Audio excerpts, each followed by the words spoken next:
Also alle Gurte weg und dann springst du raus. Der Fallschirm. Was hörst du dir eigentlich selber zu? Heute gehen wir über Grenzen. Wir finden das große Abenteuer und was fürs Herz. Das ist Romantik am Limit. Wo könnt ihr wie Burg Herrenhausen Das hat natürlich schon mal was Erhabenes, ne? oder richtig flemmen? Sag mal, was ist drin? Kirsche? Das ist Champions League. Da geht die Reise hin. Ich zeig's euch jetzt in Tobis Städtetrip. Witzenhausen hautnah. Witzenhausen ist die Heimat der Kirsche, das wisst ihr vielleicht. Nirgends in Europa gibt es mehr Kirschbäume auf einem Fleck. Aber in Witzenhausen ist fast jede Pflanze der Welt daheim, und zwar im Tropengewächshaus. Und in diesem Dschungel haben wir uns mit der Marina verabredet und die suchen wir jetzt mal. Marina, Ja. welcome to the jungle. Hi, Hi, guten Morgen. du hast einen grünen Daumen, oder?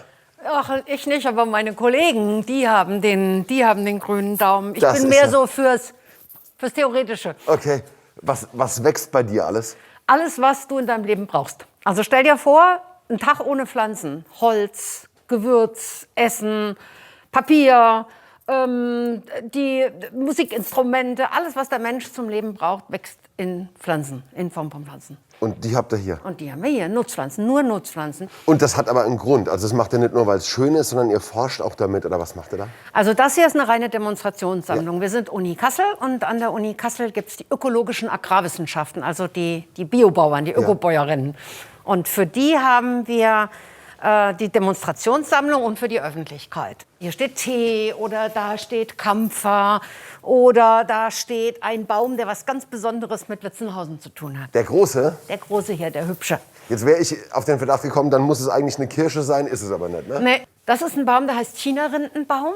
Und China-Rinden? China, und hat mit China überhaupt nichts zu tun, Ja. gar nichts. Was man nutzt, ist die Rinde. Ja. Und in der Rinde steckt das Chinin. Und das Chinin, sagt dir was? Jetzt komme ich, ist gegen Malaria, ne? Genau, gegen Malaria. Und wir sind ja hier ein Standort mit einer Vergangenheit in der Kolonialzeit. Und dafür war Chinin unerlässlich, weil man musste mit dem Chinin das Fieber bekämpfen. Und damit kann man aber noch mehr machen. Nämlich? Nämlich, zeige ich dir.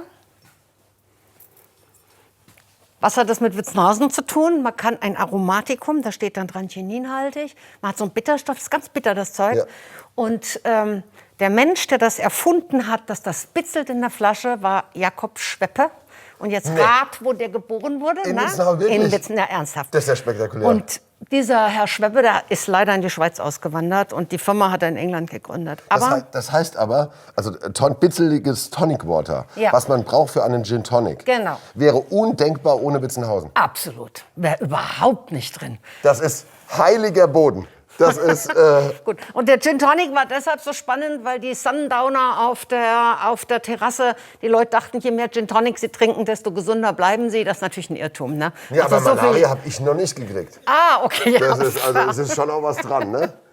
okay. Für uns ist es wichtig, die Botschaft ist, die Pflanzen brauchen Platz, wir brauchen die Pflanzen zum Leben und es gibt nur eine begrenzte Menge Ackerfläche auf der Welt. Also sollte man sich Und- Gedanken machen, was man auf den Platz Genau, packt. genau. Ja, ja. Das heißt, du hast in deinem Leben pro Jahr 2000 Quadratmeter Fläche zur Verfügung. Und wie das aussieht, was man da drauf machen kann, das zeige ich dir im Garten. Du kannst ja mal vorgehen. Mach ich. Also einmal durch. Einmal durch. Einmal durchgebürgert. Also stell dir vor, du hast ein Mittagessen, 4 Personen, ein Ja. Burger für jeden. Okay. Brauchst du was? Brötchen. Brötchen. Dafür steht der Weizen. Dann brauchst du... Ach, da hinten ist der Weizen. Da hinten ist der Weizen. Okay. Dann kommt da so ein Fleischpatty rein. Ja. Dafür steht das Soja, das fressen die Kühe. Das wird frittiert, dafür steht die Sonnenblume. Dann Wegen kommt dem da, Öl. Genau, wegen Ja, dem Öl. ja. Dann kommt da noch ein bisschen Zucker ins Ketchup und ein paar Tomaten hin und dann und eine Gurke meinetwegen und ein Salatblatt und dann hast du einen Burger pro Person. Ja. Dafür brauchst du 5,7 Quadratmeter. Für einen Burger Für einen mittags. Burger. Du hast aber in deinem Leben bloß 2000 pro Jahr. Da muss alles wachsen, was du anziehst, was du an Heilmitteln nimmst. Deine Kosmetik muss da wachsen, deine Zigaretten, die Pille für die Dame, was auch immer. Das muss da alles hin. Der Kautschukreifen. Und 5,7 brauchst du schon für den einen einzigen Burger von den 2000. Dann wird es, wenn man 2 Burger isst, schon langsam eng, wenn man es hochrechnet. Ja, genau. Wenn du jetzt aber lieber vegan isst, also ohne Fleisch, Ja.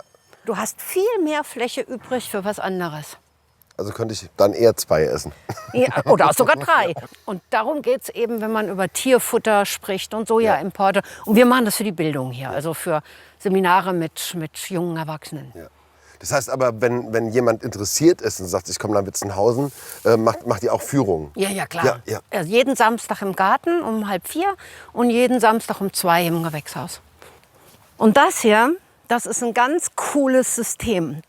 Vor 5000 Jahren haben die Mayas schon gewusst, wie man ökologisch anbaut. Mais in der Mitte macht Futter, macht Stärke. Ne? Da sieht man die Kolben.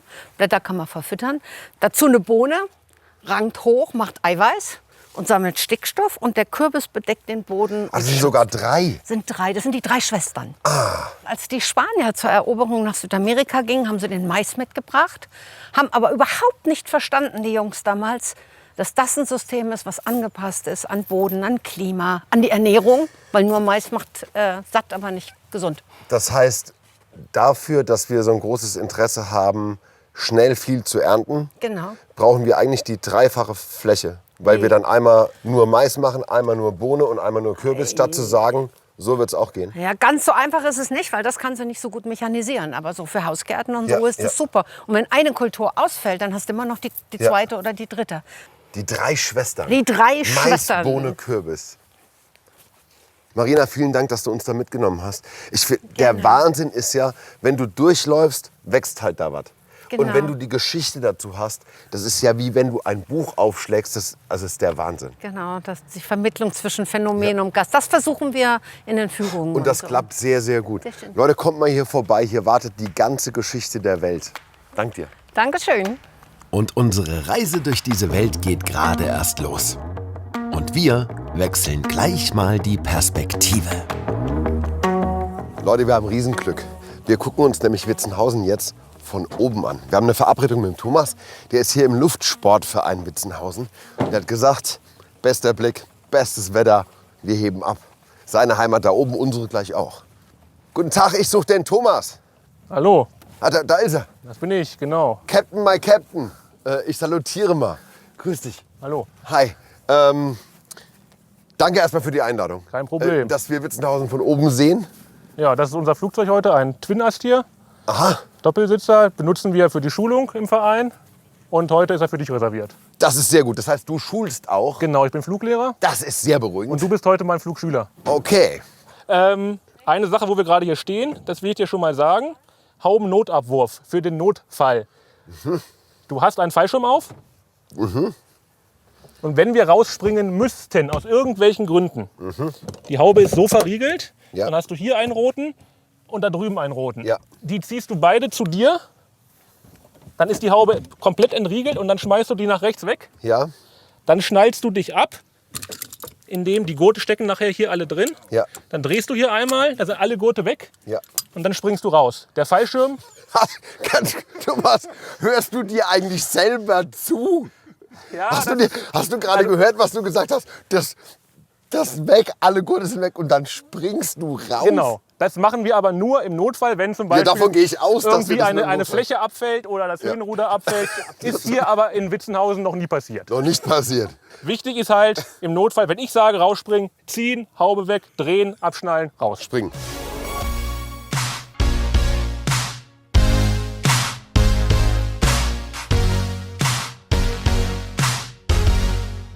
Einfach.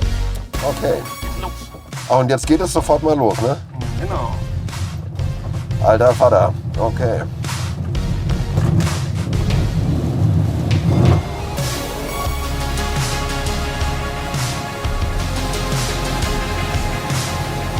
Und jetzt fliegen wir. Jetzt fliegen wir. Jetzt gehen wir gleich links rum. Und jetzt haben wir vor uns die schöne Stadt Witzenhausen. Das ist Witzenhausen direkt. Genau. Ach, guck doch mal dahin. Ein uriges Gefühl ist das, ey. Das ist doch der Wahnsinn, dass sowas geht, oder? Ja. Vor allen Dingen der Flieger, der wiegt jetzt so ungefähr 450 Kilo. Und ja, fliegt halt, ne? Wie bist denn du zur Fliegerei gekommen, Thomas? Ich war mit 15 auf dem Flugplatzfest, habe einen Rundflug mitgemacht und da war es dann passiert. Das heißt, so wie ich jetzt gerade. Genau. Das heißt, wer das will und lernen will, kommt einfach bei euch im Verein vorbei und sagt, hallo, Genau. ich würde gern mal. So, dann klinken wir jetzt aus. Die 7.1 hat ausgeklinkt. Und jetzt sind wir alleine. Genau. Jetzt wird es auch schön ruhig. Und jetzt würde ich sagen, nimm mal die Hand an den Knüppel. Ach du großer Gott. Können wir mal eine Links- oder eine Rechtsprobe fliegen, je nachdem, wie du es magst. Ich würde mal links probieren. Okay. Genau. Dann ganz leicht an den Knüppel ziehen. Dann stabilisieren wir ein bisschen den Kurvenflug. So, Genau. wie geil ist das denn?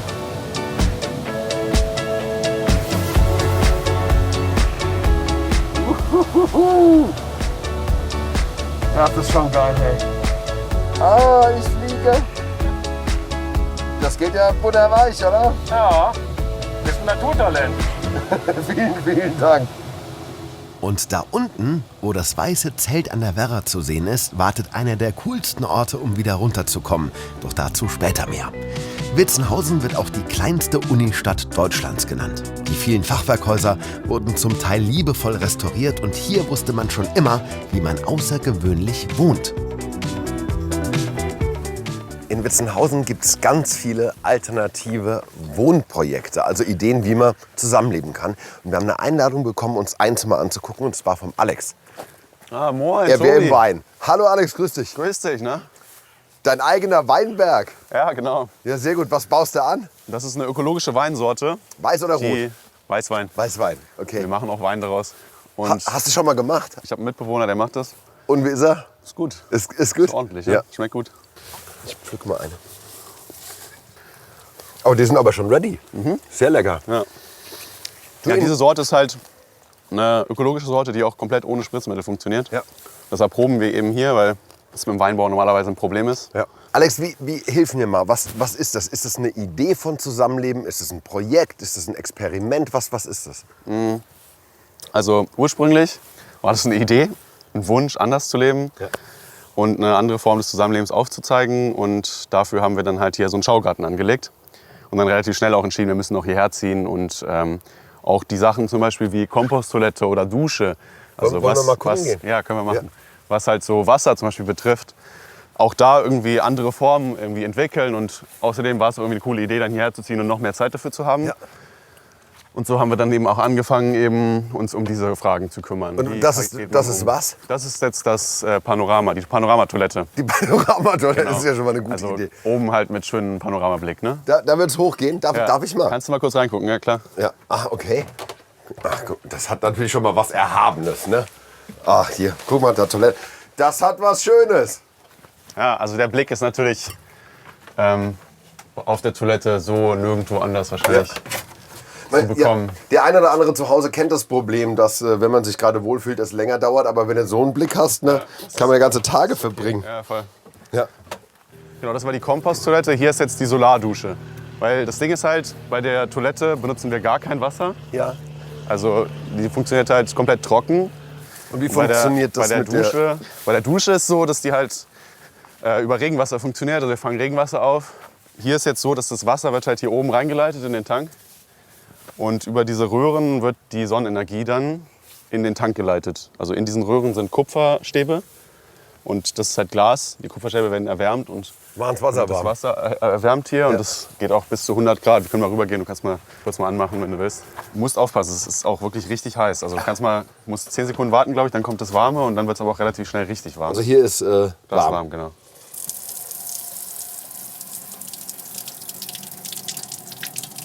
Ist noch kalt. Wird warm. Wird sehr warm. Ja, jetzt Wird mach, heiß? Jetzt mach besser zu, weil das wird dann Ist auch zu heiß. 100 Grad daneben erreichen. Ist immer. zu heiß. Okay, wir können Eier kochen hier. Ja. Okay. Ja, Und es ist eben im Winter sogar so, dass wir bis zu 3-4 Tage dann diese Hitze auch noch speichern können. Weil der Tank Also ihr seid ja ganzjährig da. genau.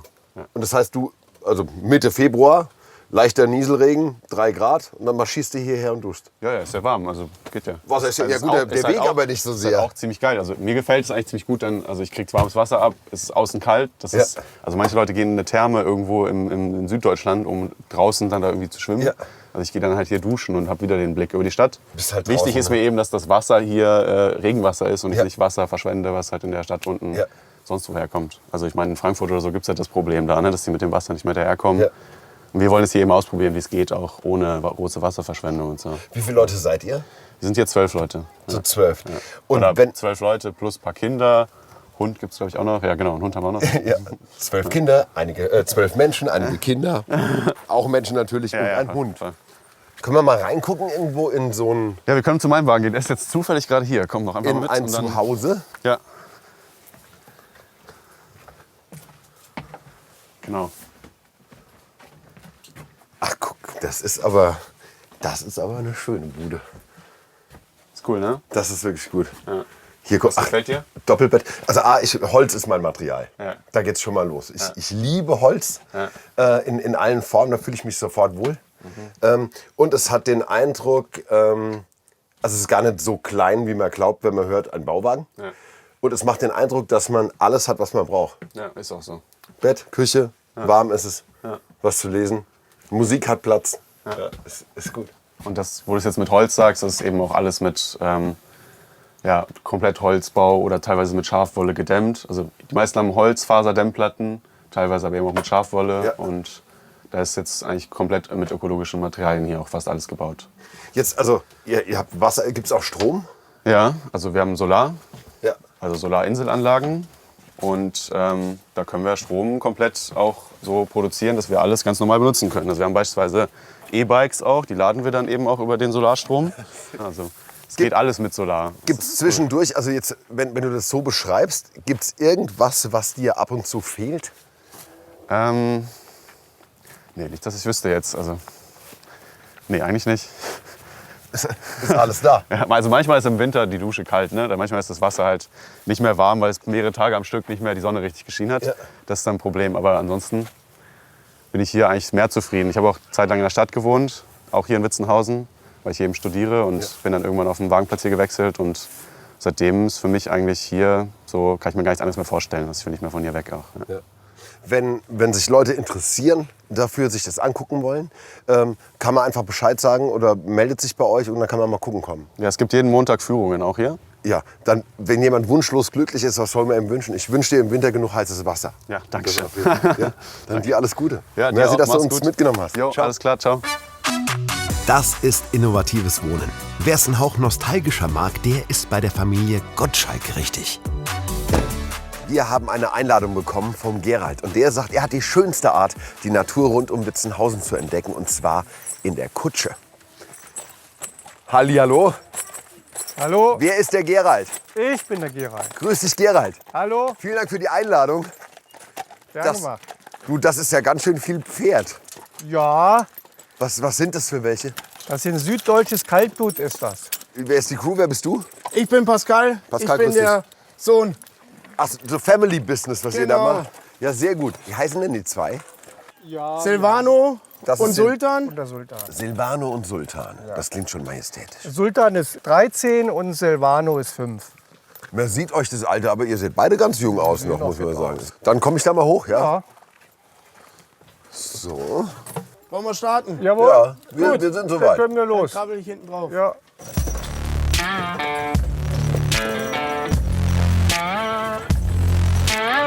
Wenn du dann unterwegs bist mit der Kutsche und dem Wagen, wen fährst du durch die Gegend?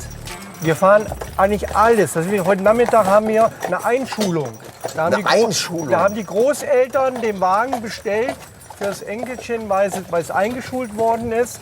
Und genauso sind das viele Geburtstagsfahrten, die wir machen, ne? Oder Junggesellinnenfahrten. Und wie ist das so? Immer lustig. Ja, es ist lustig, wenn die Cowgirls kommen. Das ist schon lustig. Und macht ihr das als Hauptjob? Also seid ihr hauptberufliche Kutschenfahrer oder wie ist das? Nein, wir machen das in Nebenerwerb. Ja. Machen wir das. Was macht er sonst? Wir gehen an der Arbeit, ne? Ich bin im öffentlichen Dienst. Ja. Ne? Und wir machen das nebenbei, weil so ein Geschäft läuft hier hauptsächlich am Wochenende. Ja. Auf Gerolds Kutsche haben 10 Personen Platz. Eine Tour kostet für 2 bis 2,5 Stunden um die 180 €. Pascal, was ist denn mit Versorgung eigentlich da hinten bei Also euch? bei einer guten Planwagenfahrt gehört auch ein gutes Bierchen dazu. Es wäre ja eine Schande, es nicht zu trinken, wenn ich das verstanden habe. Wenn es Brauch ist auf dem Kutschbock, also Hier, dann auf euch. Und vor allem auf euch da vorne. Mega Job, Ey, du Jungs. musst uns Die müssen eine Arbeit machen und wir können was bringen. Ja, ein Konzept, das Sinn macht. Wie bist denn du dazu gekommen eigentlich? Hast du irgendwann gesagt, jetzt wäre es Nein, Zeit für die Kutsche? Oder? Ich komme aus einem landwirtschaftlichen Betrieb, aus einem kleinen. Und wir haben früher schon immer Pferde gehabt zu Hause. Und ich musste schon als Kind für andere Leute Kartoffeln häufen mit dem Pferd. Da hat mein Vater mich schon losgeschickt. Als Junge mit 12, 13 Jahren musste ich für andere Kartoffeln häufen. Kartoffelhäufen heißt, du bist mit den Pferden Mit dem über... Pferd, ein Geschirr drauf, bin ich draufgekrabbelt und bin auf das Land gefahren. Da war der schon mit seinem Häufelfluch angehangen und dann musste ich das Pferd halten, um die Kartoffeln zu häufen. Das war aber ein richtiges Geacker noch, Das oder? war schon Geackerer. Das musste ich früher schon machen. Und da habe ich schon, seit ich denken kann, haben wir immer schon Pferde gehabt zu Hause. Aber dann ist ja aber trotzdem irgendwas passiert, weil es wäre ja auch denkbar, dass man sagt, du nach dieser Kartoffelhäufelei, jetzt habe ich die Schnauze voll, Pferde will ich nicht mehr sehen in meinem Leben. Also ich habe nie wieder ein Pferd, ich bin danach nie ohne Pferd gewesen. Ich bin zu Hause ausgezogen mit 18, habe einen Koffer und mein Pferd mitgenommen. Wie geil ist das denn? So, ja, und so habe ich angefangen und habe das, was wir heute haben, aufgebaut. Hast du alles, Gerold? Warte mal, Koffer, Pferd, ja, Gerald hat alles. Das war einfach so. Ne? Ihr Lieben, vielen, vielen Dank. Euch alles Gute. Das geht generationsmäßig ja nahtlos weiter. Sultan, Silvano, auf euch. Die Kirschernte ist zwar vorbei, aber Tobias Kindervater hat immer ein paar übrig, um damit zu kochen. Und ich habe einen Bärenhunger. Auf geht's. Hallo.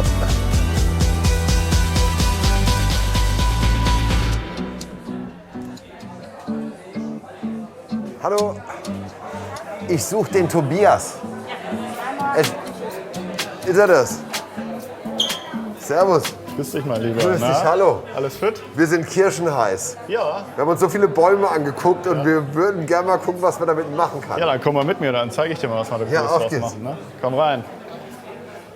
Sind das die das sind die Heiligenhallen, Leute. Komm rein, komm rein. Kannst einmal mit hier rüberkommen. Genau, Hallo, grüß euch. das Heilige Reich sozusagen. Ach, guck mal da. Hab auch was Cooles für euch vorbereitet, wenn du Bock hast. Wir haben Kirschraviolis gemacht. Kirschravioli. Genau, so. Ist das Ravioli mit Kirschen drin? Genau, die machen wir selber. Ist eine Kirschfüllung drin, die ist aber herzhaft. Die wird mit Steakpfeffer abgeschmeckt, mit Rucola, relativ kräftig. Und die haben wir jetzt mit verschiedenen Toppings. Beispielsweise gibt es das als vegetarisch oder mit Pfifferling-Topping oder mit Roastbeef oder mit Lachs. Das klingt alles sehr, sehr gut. Und ich habe heute mal was Cooles vorbereitet. Wir haben nämlich ein Kotelett vom Duroc-Schwein. Also das ist noch mal ein bisschen was Besondereres.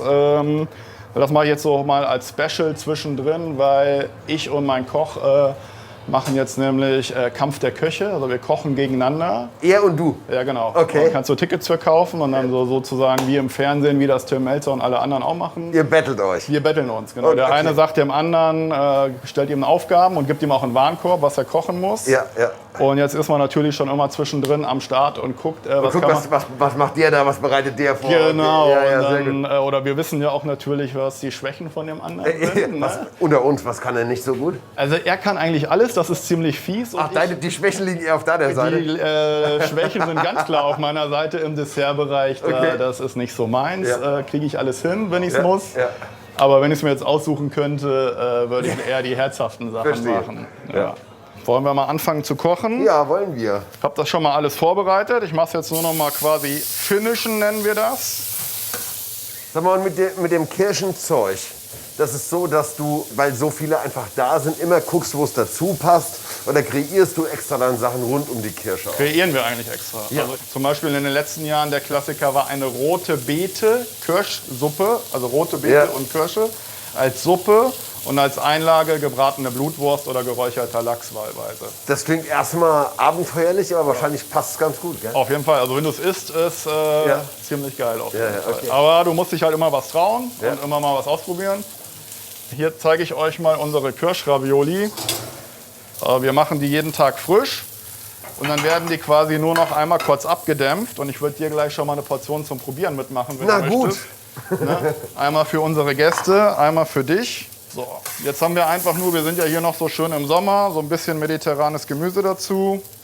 Aktuell haben wir sogar Pfifferlingszeit. Nur als kleines Topping Pfifferlinge. Beim Kotelett ist natürlich, muss man wissen, Ist relativ durchwachsen und hat natürlich auch einen leichten Fettrand. Es gibt Leute, die mögen das. Es gibt Leute, die mögen das nicht. Ich persönlich finde es ziemlich geil. Wir können da sehr gut mit umgehen. Genau. Geschmacksträger Fett, ihr erinnert euch. Genau. So. Ey, das sieht aber schon mal, das sieht aber ganz hervorragend Jetzt aus. haben wir hier so eine leichte Schnittlauch-Sahnesoße. Guck mal, da ist aber, da geht es auch um Kunst jetzt, gell? Ein bisschen, ja. Das wäre für die Gäste. Der wäre für dich, wenn du möchtest. Ja, er will. Das Da bin wird's- ich mal gespannt, was du dazu sagst. Jetzt wird es aber mal interessant, Freunde. Genau. Das sind's. Sag noch mal, was ist drin? Kirsche? Kirsche, die werden einreduziert, bis sie quasi ganz dickflüssig sind und ganz fest und ganz dunkel. Und dann wird da Frischkäse drunter gehoben und frischer Rucola und Steakpfeffer, dass es sehr kräftig und würzig ist. Und es soll nicht süß sein eigentlich, ne? Es soll schon ein bisschen kräftig und würzig rüberkommen. Das ist gut. Und trotz, genau so ist es. Ja? Das ist super gut. Aber wenn du noch mal was Süßes willst oder was Flüssiges, dann müssen wir noch mal rüber in den Hofladen gehen. Dann kann ich dir noch mal zeigen, was wir da alles so am Start haben. Super. Hier Sauerkirschnektar, Kirschlimo, Genau, Marmelade natürlich auch, gell? genau. Wie ist denn das, wenn du frühstückst? Morgens aufstehst, gibt es immer Kirschmarmelade? Oder nie? Nie ist besser, ja. Ich habe als Kind zu viel Marmelade gegessen. Ja. Ich habe, glaube ich, vor 15 Jahren das letzte Mal was Süßes gefrühstückt. Also Ehrlich? ich esse dann eher ein Wurstbrot mit à la Wurst oder einen schönen Kaffee einfach nur, Man kann ganz nicht, ja. entspannt. Ja. Du, dann danke, dass wir mit reingucken durften. Wenn du bei der Schlacht irgendwas hinkriegst, was in die Ravioli-Richtung geht, hat er keine Chance. Meinst du? Ja, ja, absolut. Soll ich das mal so als mein Steckenpferd nehmen? Das würde ich mal mit ins Rennen schicken und dann hat er Schwerdekolleg. Wirklich. Sehr cool. Dir alles Danke, mein Gute, Lieber. dank dir. Mach's Alles gut. Gute. Ciao. Ciao, ciao. Das war aber sehr, sehr lecker beim Tobias. Neben den Kirschen ist die Gegend rund um Witzenhausen reich an Schlössern und Burgen. Deshalb machen wir Halt auf Burg Ludwigstein. Veranstaltungsort, vor allem aber Begegnungsstätte und Jugendherberge seit 1920. Aber hier weht ein frischer Wind. Hallo. Wir haben ein Date im Burginnenhof mit Mio und Söhl. Die haben gesagt, die zeigen uns mal ihre Bude hier. Hallo. Oh, hallo. Guten Tag. Hi. Moin. Ach, ist das schön. Ich bin Zö. Hi. Ich bin der Tobi. Das dachte ich mir fast. Ja, hi. Dann bist du Mio. Genau, hallo. So sind wir vereint. Hier, das nenne ich mal ein Ja. Outfit. Ja, klar. Hier schön Pfadfinderkluft. Was, Genau. was Pfadfinderkluft Genau, ist das? ja. Und unterschiedlich, weil das dann verschiedene... Weil wir verschiedene Verbände sind. Okay, wo kommst du her? Ich komme aus dem VCP, das ist der Verband christlicher Pfadfinder. Das ist einer von den ganz großen in Deutschland. Aber Okay. es gibt super viele. Und du? Ich bin aus dem Pfadfinderbund Boreas, die kennt man eher nicht so. Jetzt schon. Genau. Ja, super. Und was macht ihr? Also was ist euer Job Wir hier? machen gerade einen Bundesfreiwilligendienst auf der Burg. Heißt, einerseits wir wohnen hier, damit halt immer jemand da ist, falls die Burg abbrennt oder so.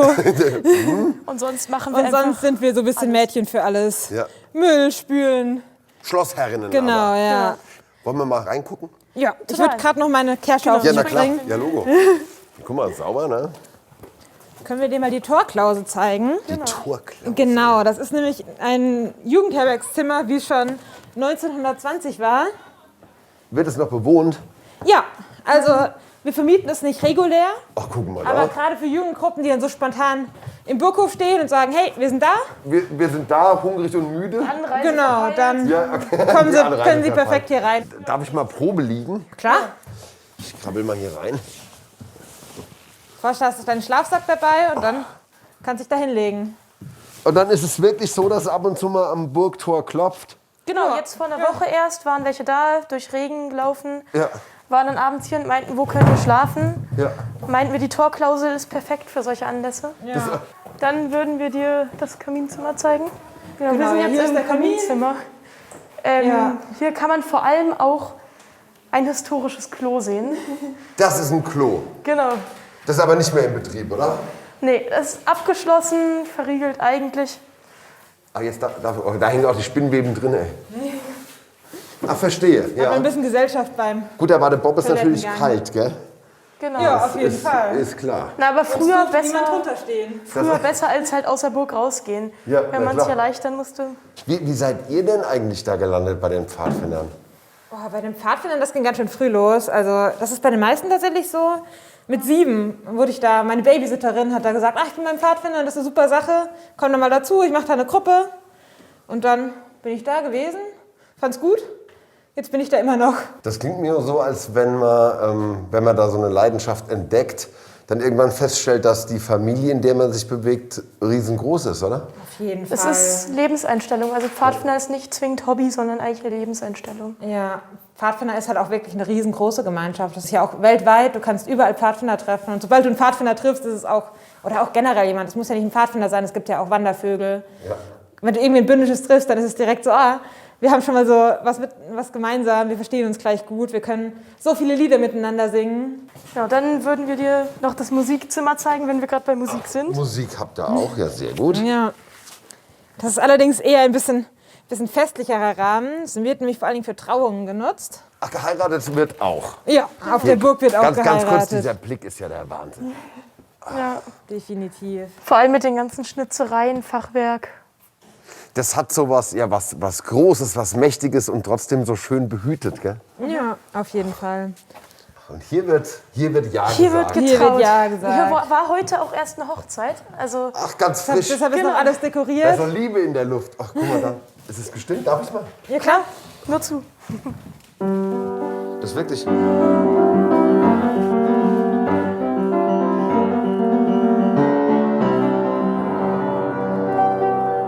Ja, ich will. Hier, ihr zwei, vielen Dank, dass ihr uns da mitgenommen habt. Dann können wir euch ja nur viel Spaß bei allen Begegnungen wünschen, die da kommen. Ja, danke schön. Also dank euch. Macht's gut. Ja, tschüss. Ciao.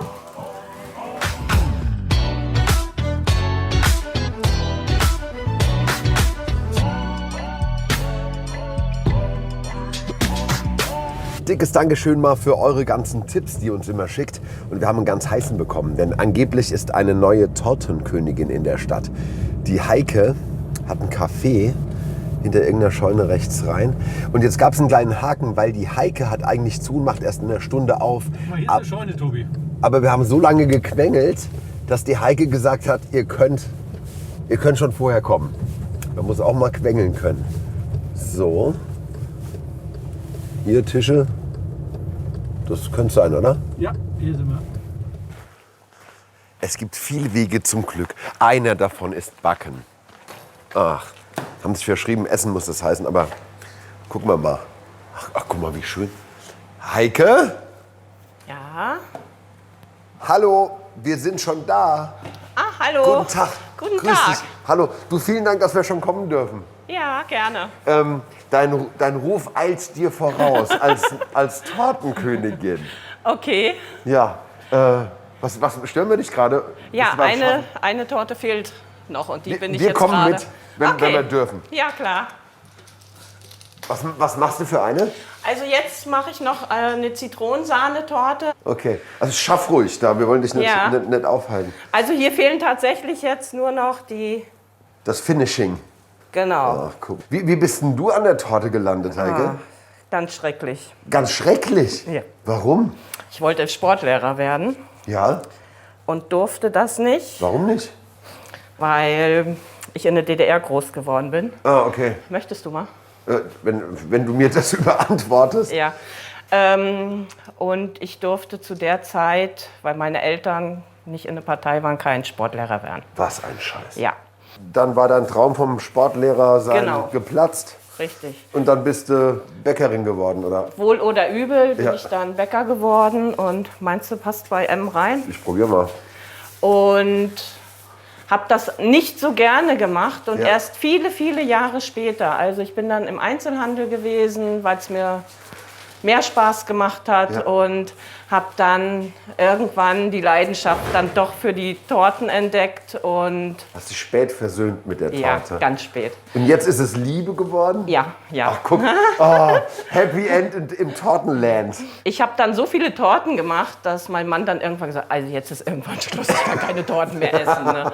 Und dann sagt er, Mensch, wir haben doch den Schweinestall. Dann bauen wir den jetzt einfach aus. Ach, das Café war mal ein Schweinestall? Das war mal ein Schweinestall. So. Also die haben wir jetzt tatsächlich fertig. Ja, super.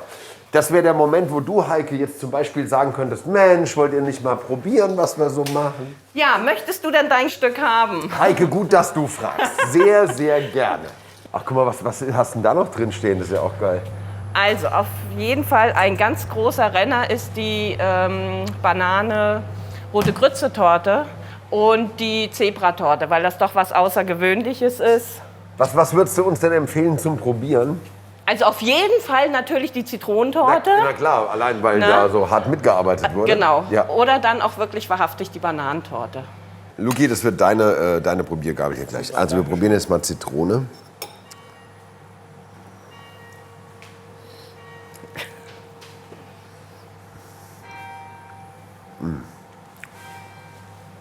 Sehr gut. Geschmack mega. Und ich bin halt immer neidisch auf die Konsistenz einfach. So muss sich eine Torte im Mund anfühlen. Schön. Also Heike, unsere Zitronentorte ist wirklich hervorragend. Aber die Bananennummer, das ist Champions League. Dann viele Ideen, Heike. Und Ja. hungrige Gäste wie mich. En masse. Wer gut schlemmt, muss irgendwann auch mal gut ruhen. Und dazu treffe ich die Anja im Ortsteil Ziegenhagen. Hi Tobi. Anja, Ja? guck mal, da kommt die Sonne. Ist das schön. Hallo. Hallo Tobi. Schön, dich zu sehen. Ja, gleichfalls. Wir sind gespannt. Ich sag, wie es ist. Ja, Es gibt eine außergewöhnliche Möglichkeit, bei dir zu pennen. das ist richtig. Wollen wir mal gucken? Ja, sehr gerne. Dann folge mir. Ein verwunschener Weg, oder? Das wäre die richtige Beschreibung. Ja, das stimmt. Das war unsere Absicht, dass man gleich... Oh, was ist denn verzaubert da? Ach, guck mal da. Es hat ein bisschen Baumhauscharakter fast. Ja, das stimmt. Ja. Das ist ja süß. Ach, guck mal, mit Terrasse. Ja, hier ist unsere kleine Außenküche. Was ist das eigentlich? Also ist es wirklich eine Art Baumhaus oder Nein, es ist ein alter Zirkuswagen, ein Bauwagen. ein alter Baumwagen? Ja. Okay. Vor 30 Jahren war auf dem Hof meines Mannes ein verliebter Student. Und die Frau wohnte im Haus. Und da durfte er sich aus altem Baumaterial diesen Wagen bauen. Und den haben wir jetzt hierher gezogen, aufgemöbelt, Aber da habt ihr geölt, wahrscheinlich lackiert, geschnibbelt, gebaut. Ganz schön gemöbelt, oder? Ja, ganz schön Die gemöbelt. Tür ist ja schon toll. Habt ihr die reingemacht oder war die? Das ist tatsächlich die alte Tür von einem Bauernhaus, was mein Mann mal gebaut hat. Guck mal, mit Kamin. Wir waren in Witzenhausen schon unterwegs und haben den Alex getroffen. Das ist so ein alternatives Wohnprojekt. Und der lebt quasi in einem Bauwagen. Immer. Ja, Darf ich mich mal setzen? ja bitte. Ja. Mal antesten. Das. Ach, so schade. Es riecht so nach Holz hier. Ich liebe das. Das ist schön, das freut mich. Und wenn man morgens wirst du wahrscheinlich von der Morgensonne geweckt, Ja, da oder? ist die Morgensonne. Ja. Da ist wirklich ein tolles Panorama. Und hier kann man dann in der Abendsonne sitzen und sein Weinchen trinken. Ist das gut. Also du vermietest das ja, ne? So. Für Gäste. Wie kommt man da dran? Übers Airbnb. Airbnb? Ja. Okay. Und machst du es ganzjährig? Ja. Das Also heißt, der Bauwagen ist erst seit März am Start. Ja. Und den Winter haben wir noch nicht erlebt, aber es gibt jetzt schon Anmeldungen für Oktober und Ja. die Leute sind neugierig und Weil das hätte ja können was heizen. Mummeliges auch, oder? Ja, das Ja. ist total schön. Das ist in 10 Minuten ist der Wagen warm. Ja. Ne? Das ist ja so ein kleines Nest. Das ist Romantik am Limit. Genau, Hier genau. drin, ja. Was es nicht gibt, ist, ich sehe keine Dusche. Ja, wir haben ja unser schönes Haupthaus. Ja. Und da drin sind WCs und Duschen. Ist dann für unsere sanitär, Gäste. alles, was du Genau, brauchst. alles, was du Genau. brauchst. Und hier ist dann die Kuschelbude. Genau. Wie bist du überhaupt auf die Idee gekommen? Also der Ja, war das ist ein übrig. bisschen verrückt. Mein Sohn und ich haben ja hier im Haus ein Catering. Und durch die Corona-Zeit haben wir 1,5 Jahre, konnten wir nichts kochen. Wir konnten ja keine Menschen Ja. Also die Menschen durften nicht feiern, also konnten wir sie auch nicht bekochen. Ging gar nichts plötzlich, gell? Und wir haben dieses Haus hier 4 Jahre saniert. Also wir sind jetzt im 4. Jahr und oben im Dach haben wir eine wunderschöne Ferienwohnung, den Adlerhorst. Und die haben wir in der Corona-Zeit, da gab es 2 Monate ein bisschen Lockerung. Ja. Und da war die 97% vermietet. Ja, Wahnsinn. Und da haben wir gesagt, okay, das wird mein zweites Standbein. Wenn ich nicht kochen kann, Dann können die Leute Kann ich wenigstens schön vermieten. wohnen. genau. Ja, ja. Und dann haben wir unten ebenerdig noch eine barrierefreie Wohnung. Ja. Und da hinten ganz versteckt hinter der Haselnuss ist noch ein kleines Häuschen. Ist das auch zu mieten? Das ist auch zu mieten. Ja. Das ist auch gerade vermietet. Aber Also können wir trotzdem mal ran? Ja, hier ist mal ein Blick zum Häuschen. Ach, das hat aber auch was. Ey. Ich finde diese Idee mit dieser Außenküche einfach super. Also natürlich Platz geschuldet, ist klar, ne? Aber Ja.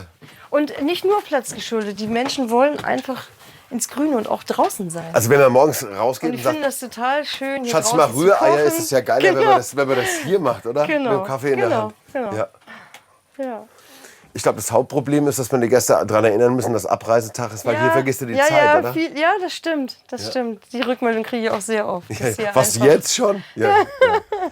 Anja, dann wünsche ich dir eine volle Bude. Ja, danke. Das ganze Jahr über. Ja, danke, dass du schön. uns hier mitgenommen hast. Ja, Merci. sehr gerne. Jetzt können wir mal Rührei mit Speck machen hier. Eine Übernachtung bei Anja kostet 40 €. Und jetzt, wie versprochen, geht's an die Werra zu Chez Nadine. Die hat sich hier einen Traum erfüllt. Was eine geile Bude.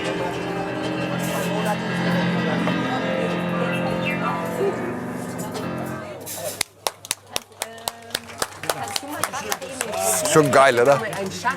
Ja, hallo, Mensch, da oben. Ich suche die Hallo. Nadine. Ja, das bin ich. Grüß dich. Hey, schön, dass ihr da seid. Ich freue mich total. Hi. Hi, Ist das, ja, ey, hallo. was hast du für eine schöne Bude hier? Ja, gell? Das ist ja ein Traum. Das haben wir extra so schön gemacht. Ey, aber das habt ihr gut hingekriegt. Ne? Super. Oh, ich bin total aufgeregt, dass ihr jetzt da seid. Ich freue mich. Wir auch. Du, wir haben gehört, bei dir gibt es Kirsche in der Flasche. Bei mir gibt es Kirsche in der Flasche, genau. Also Hätten wir Interesse. Witzenhäuser Kirschlimo. Ja, Mach ich dir tipptopp, ja. sofort. Sogar halb. Und schau mal hier. Und es gibt Flammkuchen. Welchen kannst du denn besonders empfehlen? Ja, das ist natürlich auch immer ein bisschen so, was man am liebsten mag. Ne?